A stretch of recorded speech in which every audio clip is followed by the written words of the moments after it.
അപ്പോൾ നല്ല അടിപൊളി റിയൽ ഫ്രൂട്ട് റോൾ ഐസ്ക്രീമൊക്കെ മേടിച്ച് ട്രൈ ചെയ്യാൻ താല്പര്യമുണ്ടെങ്കിൽ അതിന് പറ്റിയൊരു അടിപൊളി സ്പോട്ടാട്ടോ അത്. കഴിഞ്ഞ ദിവസം ഞാനവിടെ പോയി, എന്നിട്ട് അവിടെ നിന്ന് അവരുടെ മാംഗോ റോൾ ഐസ്ക്രീം മേടിച്ച് ട്രൈ ചെയ്തു.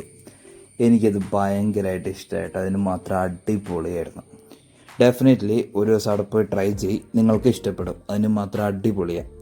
പിന്നെ വേറൊരു കാര്യം എന്താണെന്ന് വെച്ചാൽ, പോയി ട്രൈ ചെയ്തവരുണ്ടെങ്കിൽ എക്സ്പീരിയൻസ് എങ്ങനെയുണ്ടെന്ന് കമൻറ്റിലിടാൻ മറക്കല്ലേ.